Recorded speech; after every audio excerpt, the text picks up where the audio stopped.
Centésimo día del año. Sean bienvenidos a Voces en la Eternidad, el tipo podcast en que cada catorcena estaremos debrayando un poco sobre la conejeada sin rumbo que es esta existencia. Yo soy Sagni el Conejo. ¡Comenzamos! Corría el día 99 de este año cuando el duque de Edimburgo moría a los 99 años. A pesar de su avanzada edad, no era parte de los memes con Chabelo porque su título era nada comparado con su esposa. Les contaré. Se llamaba Felipe y fue esposo por 74 años de la reina Isabel II, o como todos la conocemos, la reina de Inglaterra. Figura casi mítica, su majestad es un vestigio de tiempos idos. Con 95 años encima y casi 7 décadas en el trono, es básicamente una referencia. Piensas en Inglaterra y piensas en su reina. Antes del hecho que les he citado, cuando pensaba en la longevidad de esta mujer en semejante aparador, mi dulce corazón conejo me decía que parte en secreto recaía en que no era viuda.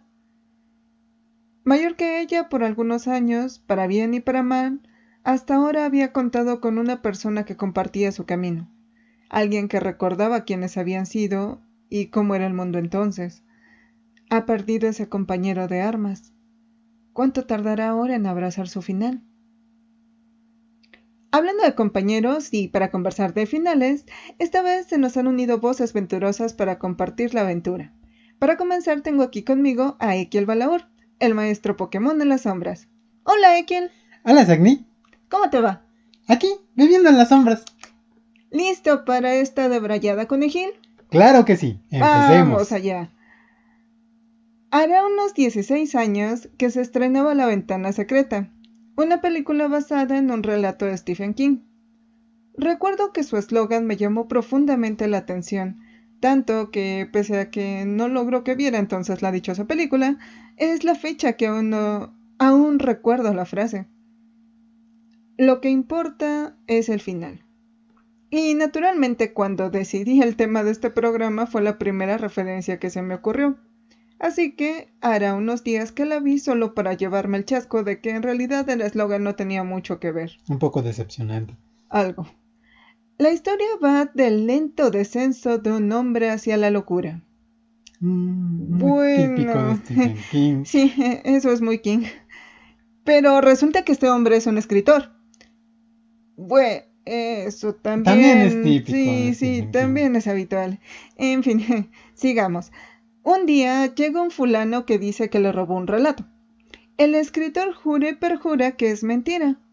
A lo largo de hora y media vemos desarrollarse esta premisa solo para que al final te quedes con la idea de a ver, creo que les faltó contarme algo. Detesto que las adaptaciones me hagan eso. Así que me vi precisada a leer el relato original y eso fue todo un viaje diferente. A través de 194 páginas fui comparando lo visto con lo que las letras iban contando. Poco a poco se fueron desvelando respuestas y detalles. Para cuando llegamos al clímax y yo esperaba lo visto en la película, recibí la sacudida del cambio. El famoso relato que se plantea en la trama va sobre un sutano que asesina a su esposa y la entierra en su jardín para después plantar maíz sobre ella. Tiempo después, mientras consume las mazorcas de su siembra, se desquicia con la idea de que si devora las suficientes, logrará desvanecer el hecho de que la ha matado. Estoy seguro de que con el tiempo ella acabará por desaparecer. La versión de nuestro protagonista escritor es la misma historia, pero en vez de maíz, planta chícharos. La frase final se modifica. Estoy seguro de que con el tiempo su muerte será un misterio hasta para mí. Para la adaptación de cine, el autor del maíz reclama que su final era mejor. Y hasta cierto punto, en realidad son la misma cosa. De hecho, yo particularmente no creo que disten mucho el uno del otro, pero en esa versión lo convirtieron en el núcleo central de la trama, tanto así que decidieron terminarla como en el relato. El escritor mata a su ex esposa y siembra maíz sobre ella. Todo el mundo sabe que lo hizo, pero no pueden probarlo y el sheriff solo le pide que no se aparezca por sus calles porque los incomoda. Y tan tan. O sea, ¿cómo? ¿Cómo tan? Todo el mundo sabe que lo hizo, pero nadie tiene pruebas para acusarlo y entonces es, solo no te aparezcas en las calles porque nos pones muy incómodo porque eres un asesino.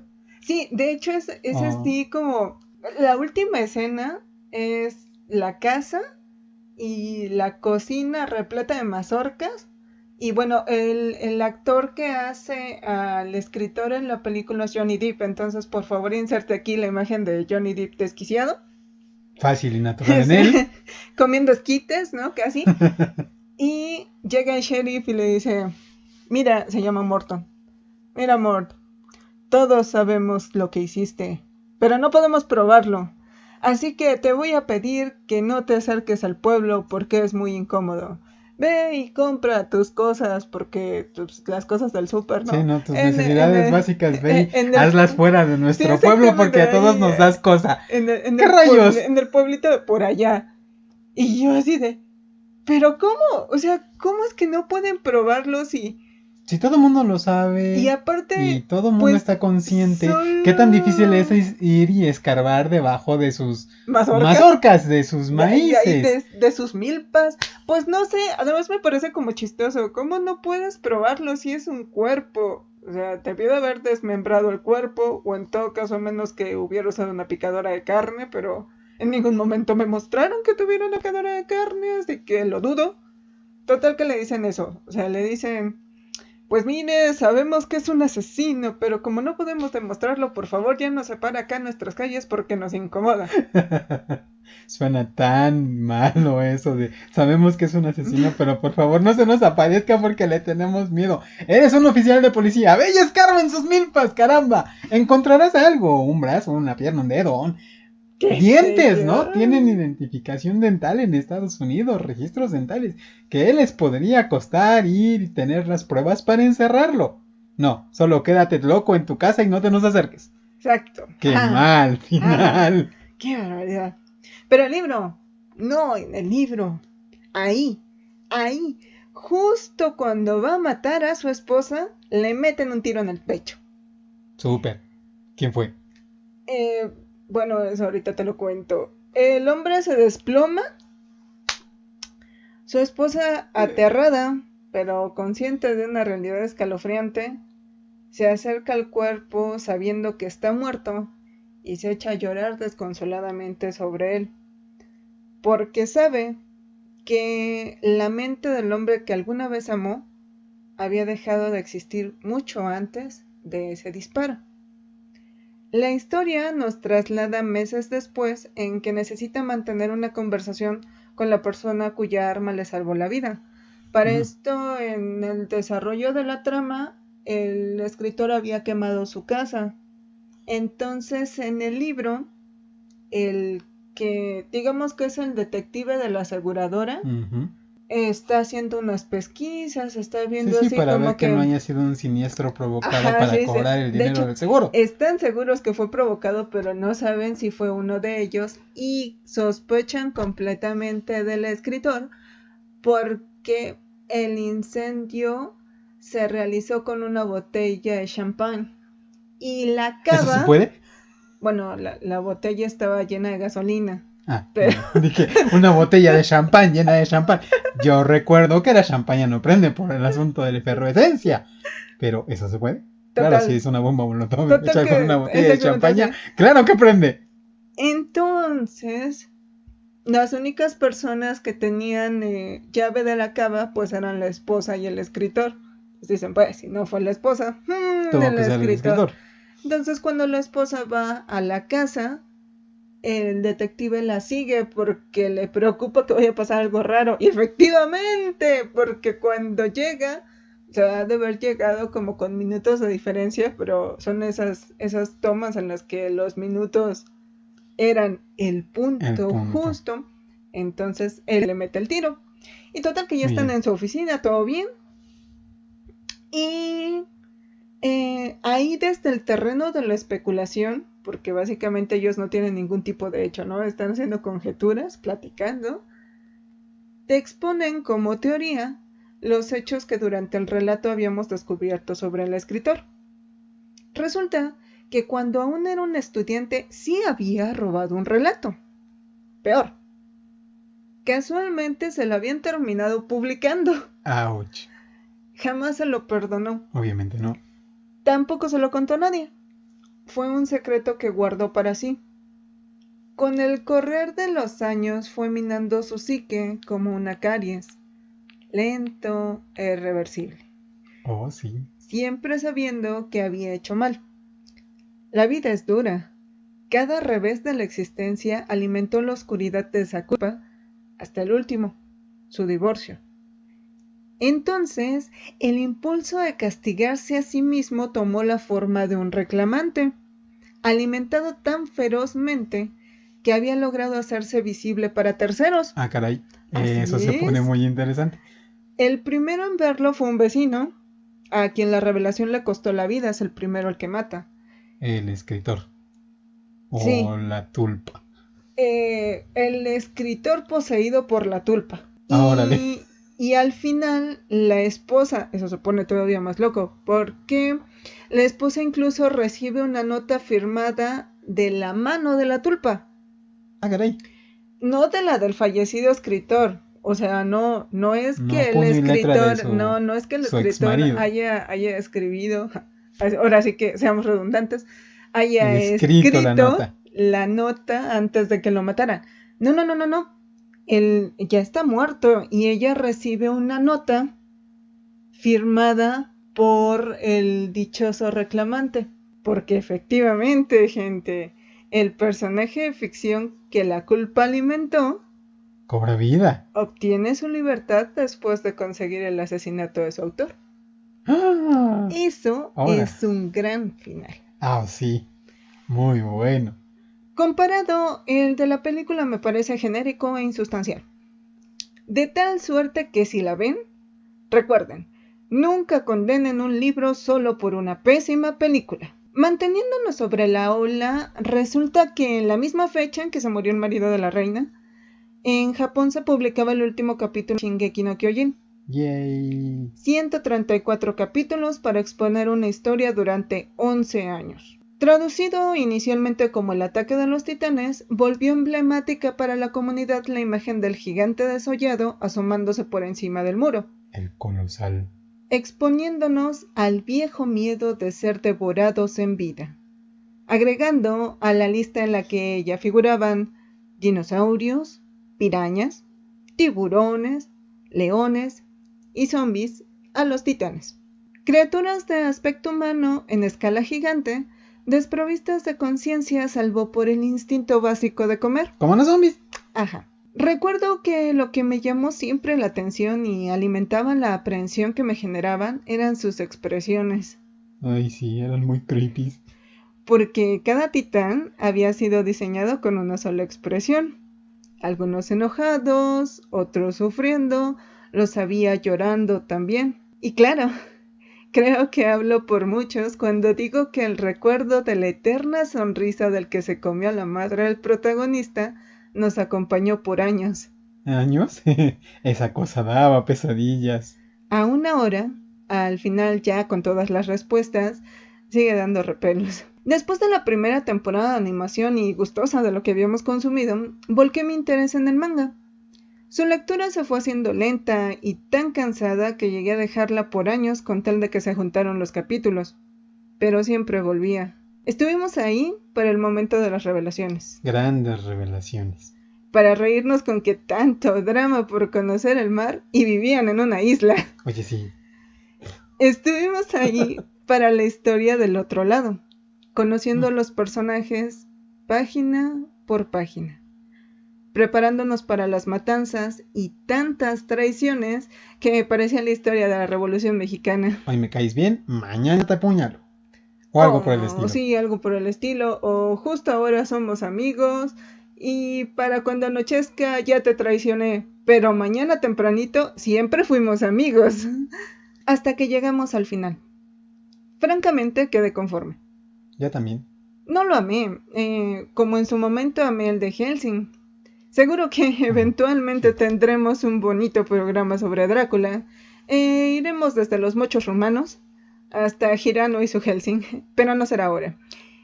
Volviendo a Shingeki, que por cierto, una de las revelaciones fue que no era el ataque de los titanes, sino el titán de ataque.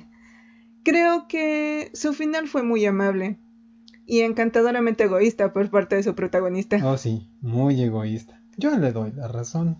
Sí, la verdad es que sí. Sí. Se ha dicho que la animación se entrega a fin de año y que aunque cambiarán algunos detalles, el concepto final será el mismo.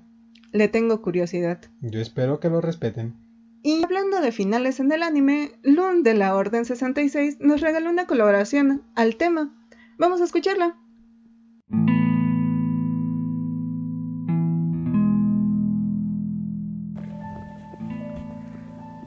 Hola, ¿qué tal viajeros? Les saluda Lun de la Orden 66 en colaboración con Zack Conejo de Voces en la Eternidad con el tema de finales.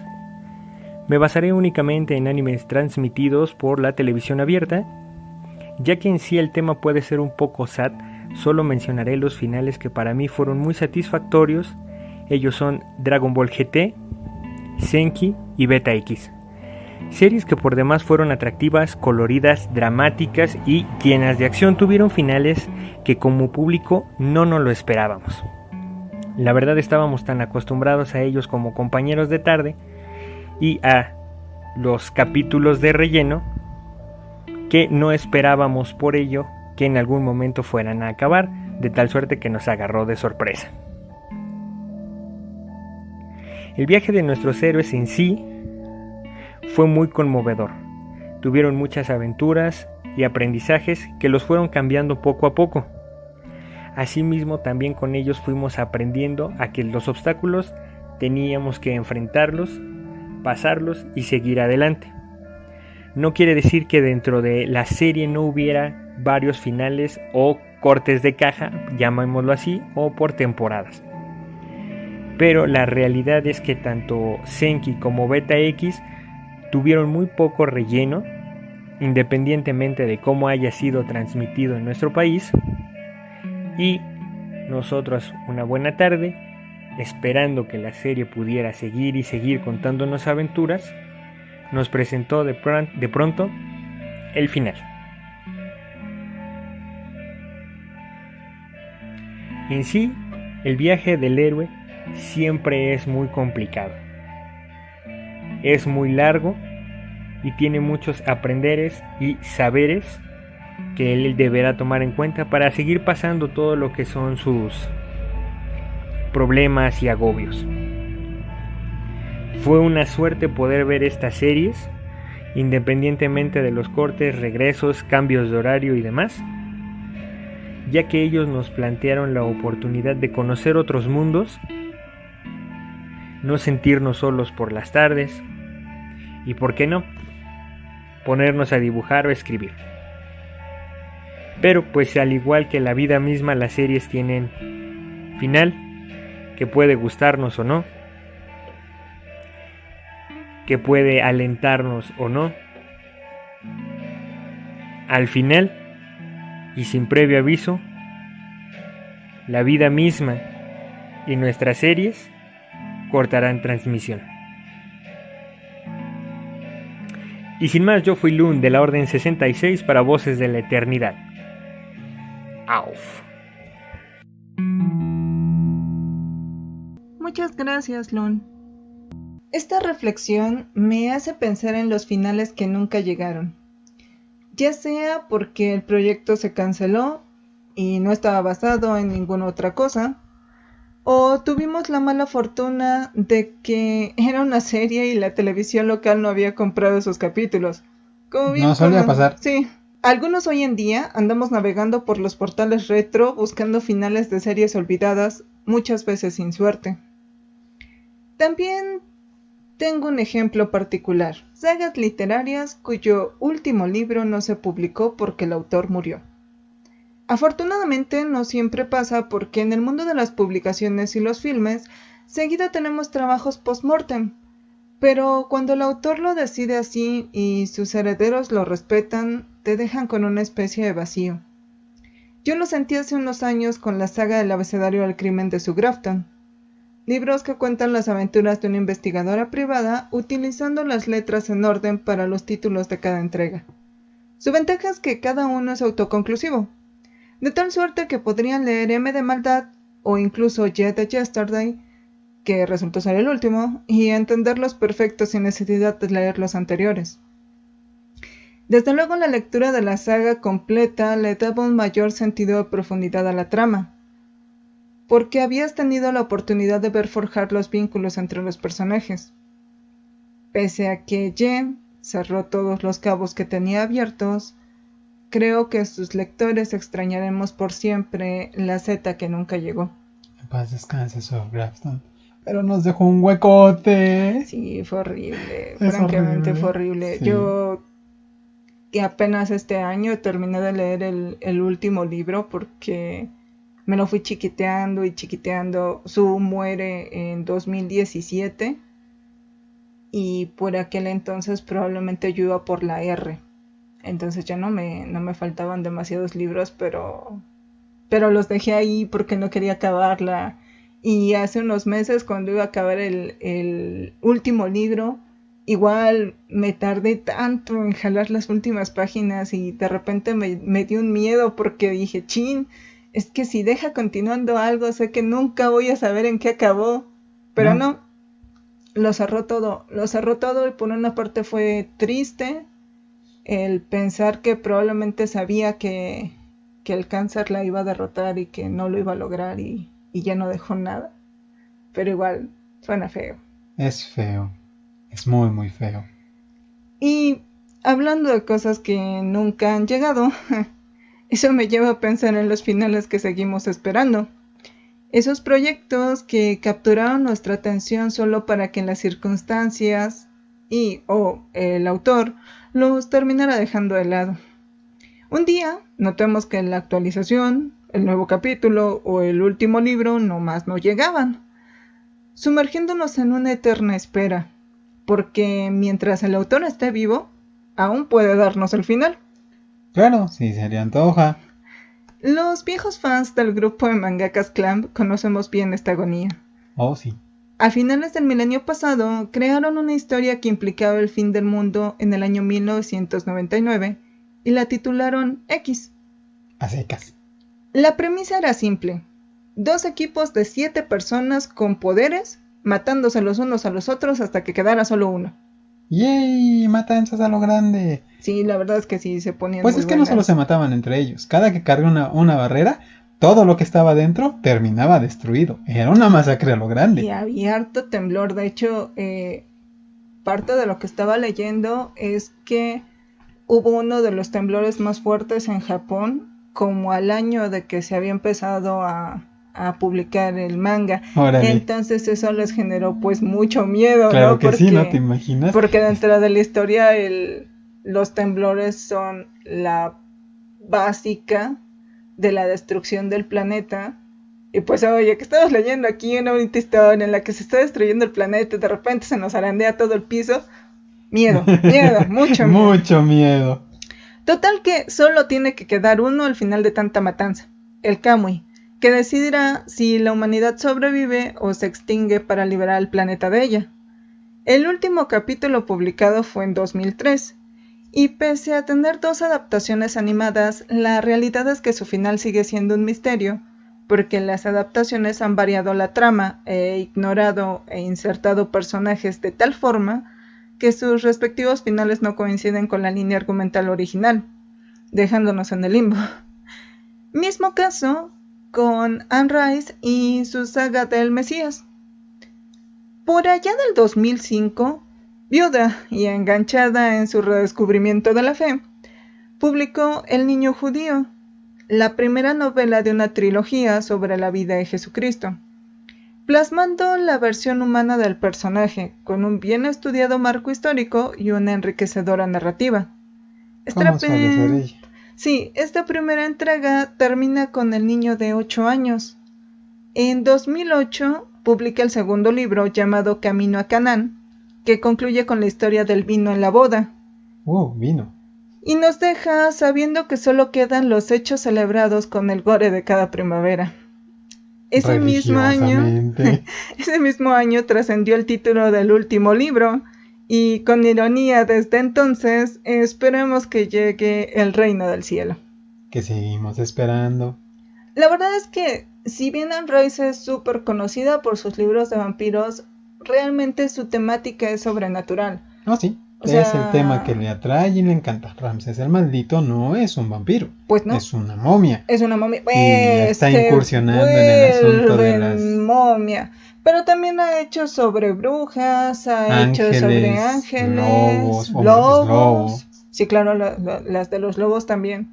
Que ahí no estamos muy seguros, ¿no? Porque para los lobos tiene 2 libros, pero no sabemos si va a ser trilogía o tetralogía. Ah, no, pero vaya, el tema es que los lobos siguen siendo inmortales. Ah, sí, sí. Dentro de su rubro de inmortales, y tienen sirvientes que también son inmortales, no precisamente licanos.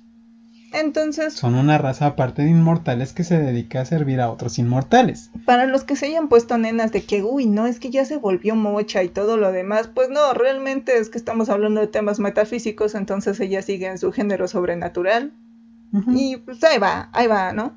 Pero no ha sacado el último libro. Triste, muy triste. Muy triste.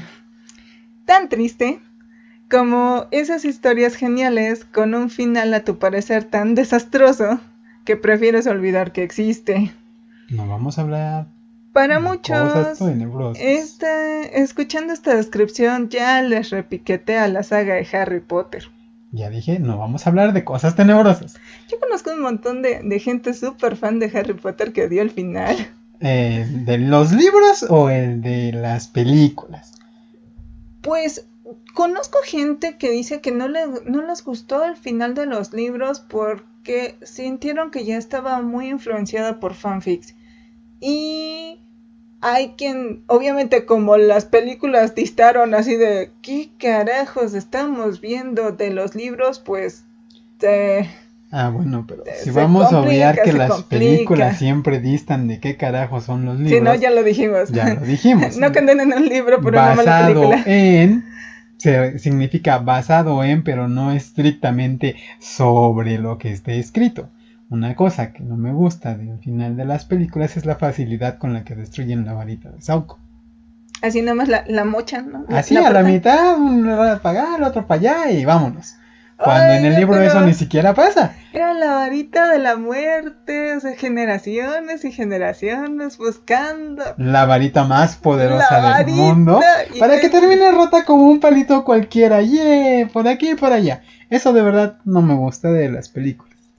Pues a mí la mera verdad, mi gallo en esta categoría es la saga de la materia oscura de Philip Pullman. La materia oscura. Y mira, buenos libros. La protagonista nunca me cayó bien, pero odié su final porque no lo merecía. Sin embargo, la historia me gustó mucho. O sea, la historia realmente, el desarrollo de los otros personajes fue muy padre. Y tanto me gustó que me emocionó un montón cuando HBO anunció su serie. Una genial, sí, es que amo el oso. Una genialosa producción. El oso, por favor, el oso. Que recomiendo ampliamente. Por favor, vean el oso. Lleva 2 temporadas correspondientes a un libro cada una y ya estamos en espera de la última. La verdad, me gustaría que modificaran el final del libro. Pero, y esto es un tema de actualidad, resulta sumamente triste hallarnos en una era en que si el final de una historia no les gusta, se sientan con el derecho de exigir, ojo, no mencionarlo, sugerirle, pedirle amablemente, no, se sienten con el derecho de exigirle al autor cambiarlo, no. El creador de una historia tiene el privilegio de darle el final que se le venga en gana. Si no te gusta cómo lo termina, amigo mío, tienes tus opciones. Sí, o sea, si tú lo disfrutaste, bien por ti. En caso contrario, pasa de largo y consume otra historia. ¿Que no puedes vivir tu vida con ese final? Perfecto. Escribe tu propia versión.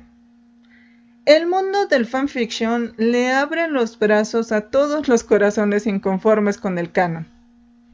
Así es, bellas gentes, pueden explayarse en los fanfics. Si a alguno les gusta, escríbanlo, publíquenlo, y probablemente en algún momento tengan tanta suerte como la que ustedes están y alguien les diga, tu historia no me gustó, cámbiala. Ándale, sí, no, eso sería la gracia. La ironía. Sí, que tú escribas tu propio final y entonces llegue alguien y te diga, tu final es basura, cámbialo. Y tú dirás, ¿por qué? Si es mío. Y sabrás lo que tu autor hubiera sentido si hubiera sido demenso a reclamarle su final. Y así como de rápido ejemplo me viene a la mente Frederick Forsyth, un escritor de novela policíaca que un día miró el musical del Fantasma de la Ópera de Andrew Lloyd Webber y quedó fascinado. Prosiguió entonces a la lectura del libro original de Gaston Leroux y resultó profundamente decepcionado, incluso ofendido, con las diferencias entre las obras. Su descontento mayor venía justo con el final de la historia, porque, en sus palabras, ¿a quién se le ocurría algo tan absurdo e inverosímil como morir de amor? Se puede, señoras y señores, sí, se puede. Yo creo que en algún momento tendremos un bonito y admirable programa sobre el síndrome del corazón roto. Pero bueno, total que decidió solucionarlo y escribió una continuación en la que modificaba el final y le brindaba uno digno a su modo de ver. Tuvo tanta suerte que incluso Weber decidió hacer un musical de su fanfic. Así que, ya lo saben, en el caso de la ficción, si no les gusta un final, pueden ignorarlo, escribir el propio o navegar en las vastas aguas del fanfiction pescando uno que les convenza. Si tienen mucha suerte, pueden terminar haciéndoles un musical. O publicándoles el libro. O sea, yo he leído muchos libros que son como en el Fantasma de la Ópera, que son fanfics del Fantasma de la Ópera. Ya está el libro publicado, pues falta más. Claro. Y pues para terminar quiero regresar a los finales de nuestra existencia.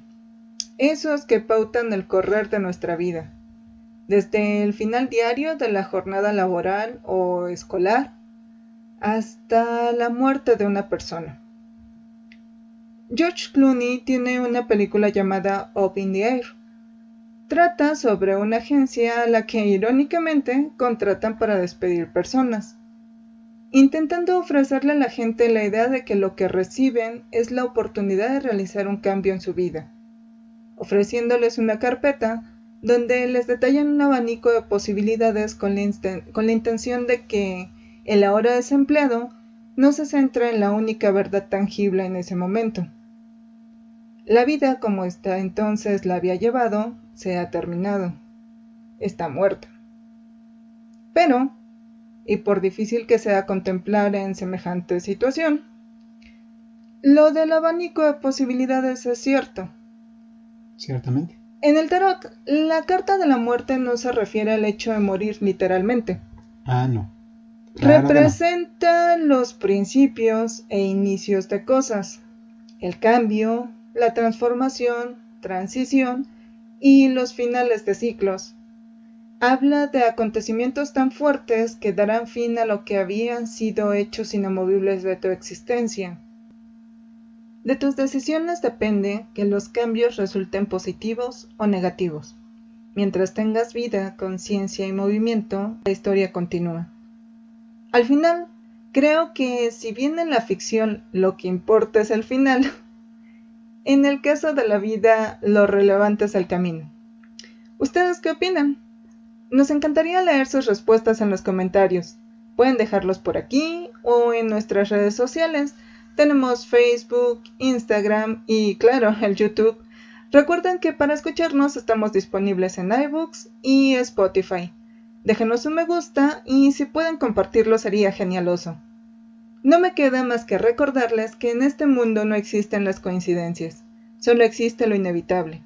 Cuídense mucho de lo inevitable. Muchas gracias a Ekil por acompañarnos. Hasta luego. Este fue Voces en la Eternidad con Sagni, el conejo. Nos escuchamos en la siguiente emisión. Hasta luego. Centésimo.